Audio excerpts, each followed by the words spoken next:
अस्सलाम वालेकुम एवरीवन, मैं हूं सामान उस्मान। आज मैं जिस प्रोडक्ट का आपके साथ रिव्यू कर रही हूँ वो है ब्यूटी बंच का बबल पिंक टिंट। आप देख सकते हैं इसके ऊपर लिखा हुआ है नेचुरल ब्लश। और अच्छा, ये मैंने एक ऑनलाइन पेज से मंगवाया है ब्यूटी बंच से, 850 रुपीज़ का। और ये 15 ml बॉटल है, ठीक है। बहुत बहुत बेस्ट मुझे ये लगा, इस वजह से मैंने सोचा आपके साथ इस टिंट को मैं शेयर करूं। ऑयली और ड्राई स्किन वाले दोनों इसको यूज़ कर सकते हैं, और समर्स और विंटर्स दोनों में, ठीक है। बहुत बेस्ट है।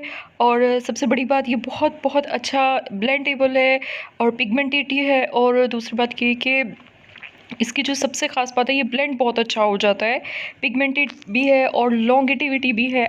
मतलब कि आप इसको ज़्यादा से ज़्यादा देर के लिए लगा सकते हैं, और ये बिल्कुल भी जो है बहुत ज़्यादा आर्टिफिशियल नहीं लगता, नेचुरल लुक है। और आप इसका कलर भी देख सकते हैं कितना प्यारा है। तो ये मैं आपको बिल्कुल रिकमेंड करूँगी। इसको लगाने से पहले आप जो है अपनी स्किन को अच्छे से मॉइस्चराइज़ कर लें, एंड देन आप इस टिंट को अप्लाई करें।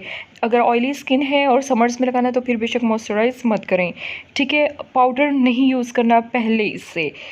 इसके अलावा अगर आपने कोई भी क्वेश्चन पूछना हो, आप मुझसे कमेंट्स बॉक्स में पूछ सकते हैं, ठीक है।